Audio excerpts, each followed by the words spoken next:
ركز معايا بقى في الكلمتين دول يا حبيبي، وبالذات الأخ اللي بيربي طيور في مكان محبوس ما بيخشوش شمس.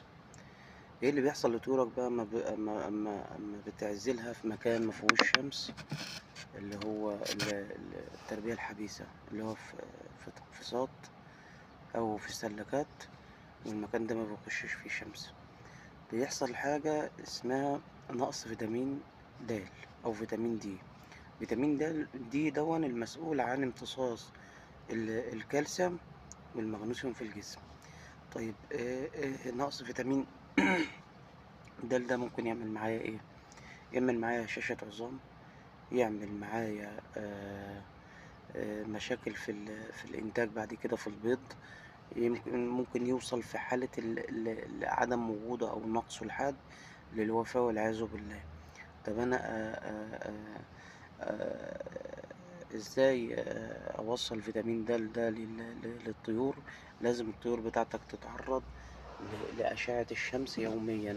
طب أنا معرفتش أعرضها لأشعة الشمس يوميا، لازم أدي علاج للطيور دون أو فيتامين للطيور المحبوسة دي، بديل للفيتامين الرباني اللي هو أشعة الشمس.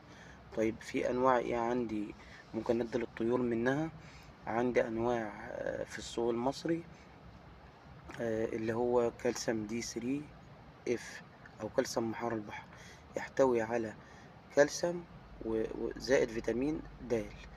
باستمرار لازم يكون العلاج ده عندي في قلب الصيدلية بتاعتي داخل الغية، سواء في مشاكل ظهرت أو مفيش مشاكل ظهرت بدي منه، بالذات للطيور المحبوسة اللي هي ما بتخرجش تتعرض لأشعة الشمس. مش لازم يظهر عندي أعراض، لا يظهر عندي أعراض كساح ولا بيض برشت ولا لين عظام ولا مش لازم يظهر عندي الأعراض دي. أنا طبيعي في طيوري ما بتتعرضش للشمس الطبيعية، أدي العلاج دون للطيور. طب أنا مانيش عايز أدي كالسيوم وأدي فيتامين د بس، ده موجود في كل الصيدليات البشري. ده فيتامين ايه؟ فيتامين د. تقدر تدي منه الطيور اللي عندك محبوسة ومتتعرضش لأشعة الشمس.